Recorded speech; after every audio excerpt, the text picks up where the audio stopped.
Shalom, all praises to Yahweh, Ba'ashem, Yahweh Shai, Ba'ashem, Rakar, Kadash, double wonders unto the apostles and elders, the great millstone who rule well, and Shalom to the hopeful elect.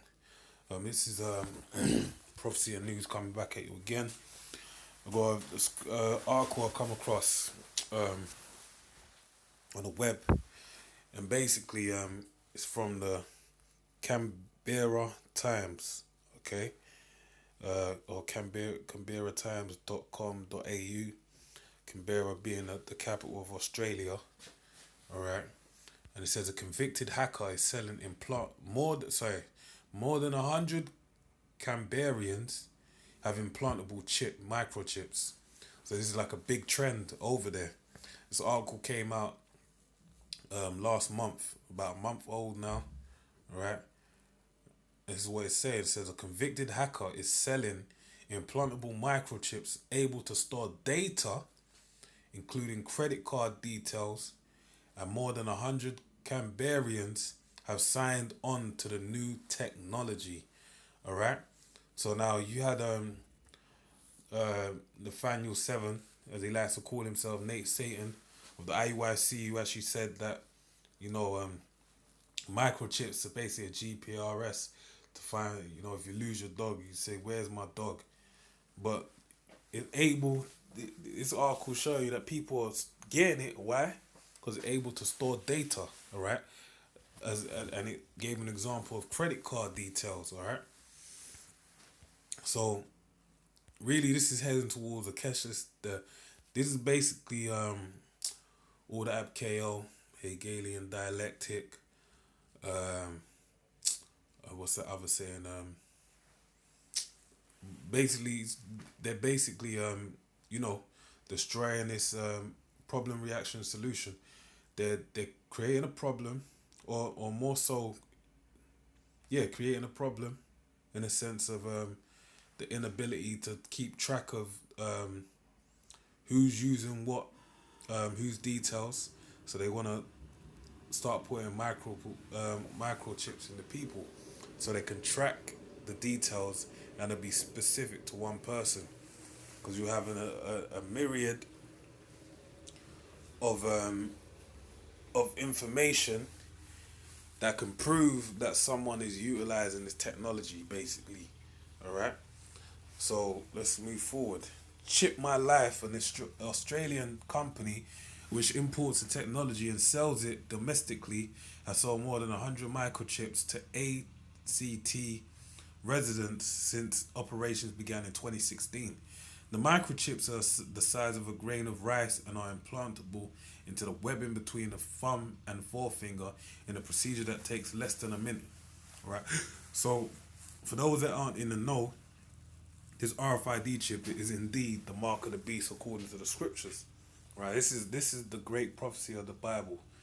Okay, the implantable microchip, which is the mark of the beast. All right. The procedure can be carried out by specialists in Sydney, and a Canberra-based clinic is slated for the coming months. All right. The company's co-founder, a convicted hacker, Steve Stevens, said interest had surged in the national capital for the technology in recent years. Okay. He said the microchip was inserted into the webbing between the finger and thumb because the area had fewer pain nerves. In 1995, Mr. Stevens was sentenced to 3 years in prison for stealing and publishing the credit card numbers of 12,000 ASU net subscribers. So you see how they're getting at people. They're really kind of trying to undermine the idea of biohacking by the means of Mr. Stevens. And I can see how it works in their favor, because basically if they undermine people randomly doing it, that could be another access point for them bringing about the microchip as well. Saying that, if you want it done professionally, you come to a government endorsed company that will microchip your details and keep track and protect it from dodgy dealers. All right. Because obviously they're saying my man's Mr. Stevens, is a once computer hacker who got bank details, and now he's the same one that's basically using this system to help people put their bank details on their cards. So if something pops up down the line, you know that, this is all kind of a psyop to move the minds of the people into, utilizing that technology, but in full safety under the eye of the watchful eye of the government, man. The elites of this world, who the so-called white man, according to the Bible, is Esau Edom, the red Hebrew Edomite, according to the Bible, the descendants of Esau. Okay, and these devils want to push. The beast system goes into the so-called white man's system. The beast with the 7 heads and 10 horns. It's the 7 heads being NATO and the EU, right? 7 heads and 10 horns, and basically they want to establish their new world order, where they want to have everyone under they basically want to make themselves onto the Most High by having people all tracked, tagged and bagged, like according to so they can keep track on them.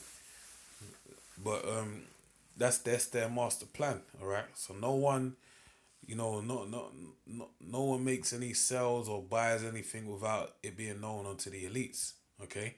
At the time, his defense for the hack was to highlight flaws in the AUS net OSNet network. Mr. Stevens laughed off privacy concerns about his business, saying the conviction didn't seem to matter in other parts of his career, where he speaks to government departments about the implications of new technology. He said he does not have access to the data being placed on the chips. While the company provided the microchip, users were responsible for inputting their personal information. In the 3 years we've been going, we've sent out around 16,000 microchips, Mr. Stevens said. We don't know what people do with the chips once we send it to them, he said. All right. It's more secure than the card in your hip pocket or your wallet if you're using it for the same type of purposes. Mr. Stevens is among those who have an implanted microchip. His holds codes for his front door and garage at home. He said the majority of microchip users use the technology to store data normally found in swipe cards. Some of the chips use the same technology as swipe card technology, in that it holds a single serial number to open something like a garage door. The other type of chips can hold a lot more information, and people use it to store personal information and things like credit card details. The increase in the number of people using the microchip technology comes as a recent report showed attitudes towards the implants are shifting. All right? So they're saying that the people's ideals towards it is shifting. So that's why there's a hike in the use of it. All right? So you see how the Esau's plan is coming to fruition. The minds of the people through his daily propaganda, and a shift in the culture of this society is basically cultivating a mindset that will be ready to bow down to the beast, basically. Because remember, it said they worship the image of the beast. All right, the mark is like the stamp of approval, the token that says like you're certified. All right, so really it's like what will bring you to the mark is a mindset, which is the image of the beast. The laws, statutes, and the statutes, which is the image, of the beast. Okay, so these different laws being passed and political correctness.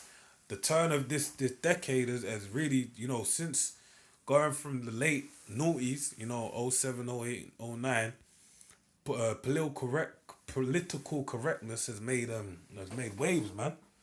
It's changed the way people speak. That's to the point where people are being outed for old tweets, like Kevin Hart, for example. He weren't able to host the Oscars. Why? Because they pulled up old tweets of him talking about his son being gay, he'd kill him and things like that. And those things, obviously, when he tweeted them, it didn't create an uproar. But now people going back to it and it's creating an uproar. Why? Because the culture has shifted. Everyone's more in tune with the image of the mark, the image of the beast, right? The NATO and the EU. So the mark is once everyone's in tune with the image, then they're gonna roll out the mark. So, like it says in Habakkuk, man, the vision is set for a point in time. All right, like you know, even though it seems like it's taking long, it's not, man. The Lord is working. The Lord is working, man. All right. So reading on. Um,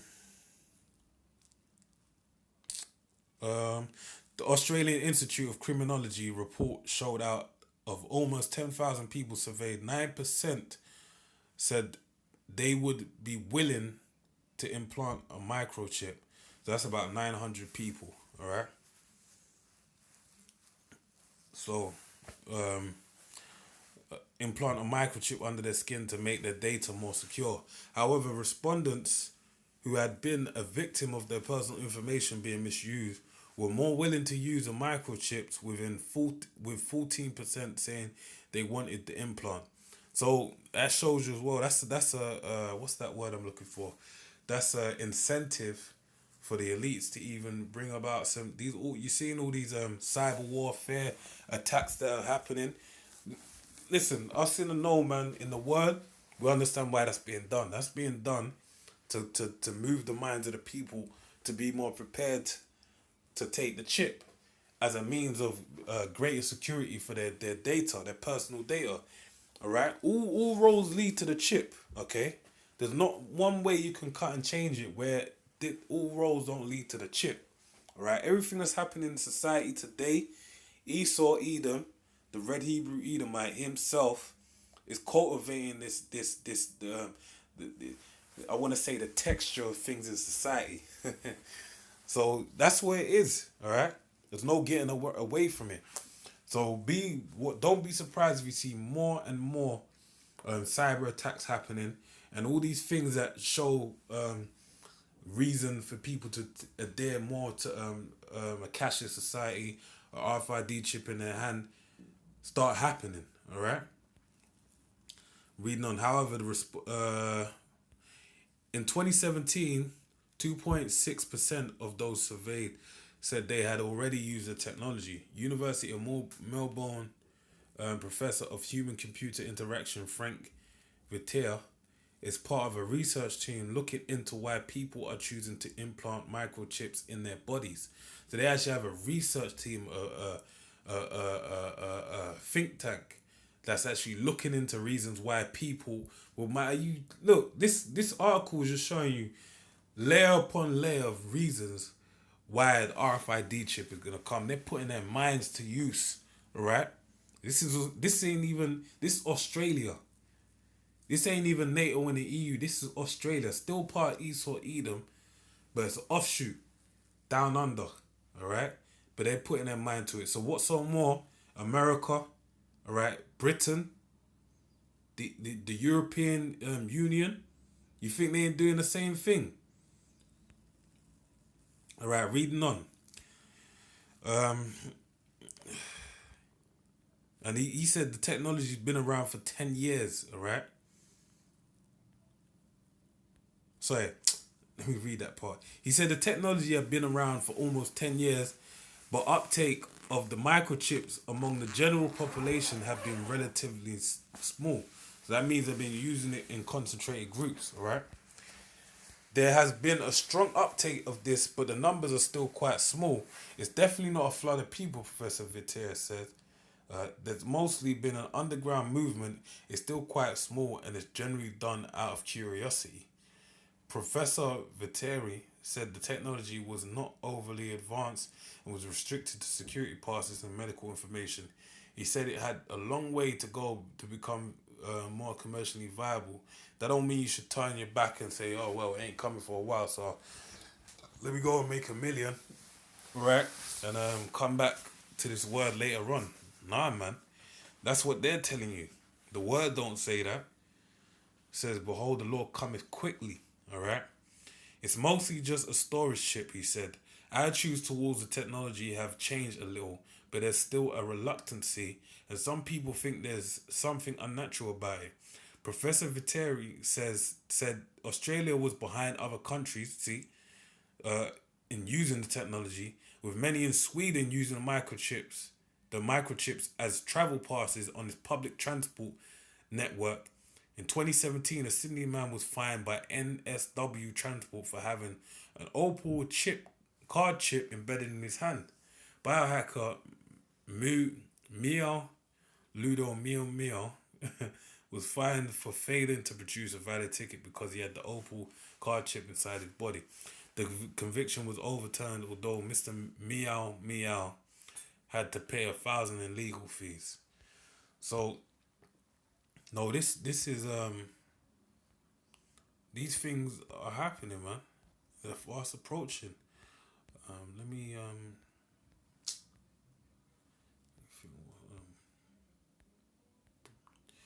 I'm just gonna, you know what, you know the scripture Revelations 13. I really, I kind of quoted some scriptures and some points. So with that, man, I pray you're edified. Shalom.